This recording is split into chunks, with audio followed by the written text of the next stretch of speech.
one of the things I was surprised about you in this comment, could you expand a bit on this? What is Parvez's concept of hereafter? Hereafter, yeah. He believes that there are two kinds of hereafters. The word in the Quran is akhirah. He believes that akhirah is a long-term thing, something which is not present now, and it can apply to this world as well as the next world. So he does accept the existence of a next world? He does. In this book, however, he talks about it in the long term. I've seen in other books where he talks about it in the afterlife. Oh. Yeah. Second thing, Sure. Second question I had was, the system he's talking about seemed to me, it seemed that maybe I'm being naive here, but it seemed like a religious interpretation of communism. How is it different? Where did you get that idea from? It seemed very communistic, but just put in an Islamic rhetoric. I have to agree with you, yeah. I have to agree with you. I believe that Parvez was very influenced by Marxism. He saw the welfare state as great, as something which is the ideal form. But it has to be said that his conception of the self, the nafs, helps him go beyond Marxism. Because Marx, he didn't believe in the metaphysical. Whatever he can't see, that's not real to him. So in his concept of the state, you don't need to worry about the self so much. Well, that's something which Parvez, he deals with. So if you call it Islamic Marxism, I would agree.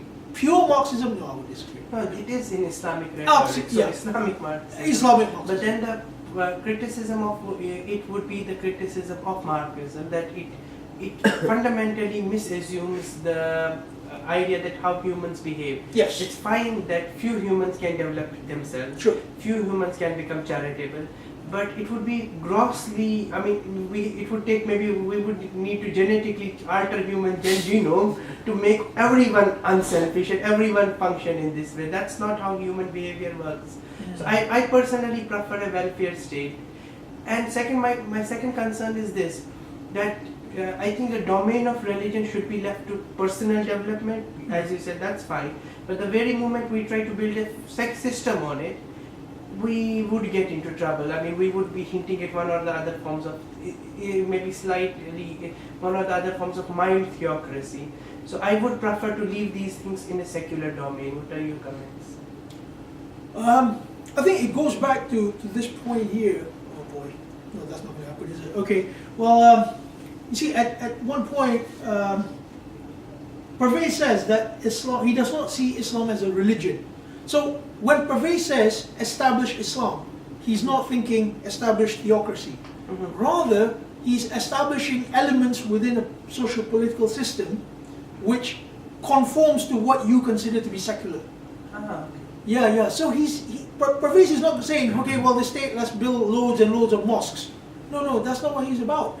He's rather about diverting the energies of the system towards more Quranic goals. Yeah. I think that you picked up that point when you said that you don't agree that the nation state is a concept in the Quran. I don't. That I can't see it. I can't see it. Because I think that's an important point, that as soon as you start trying to establish Islamic controls or anything, you get into a theocracy. And that's right. The Quran doesn't actually talk about establishing that. No, it's not. Sorry.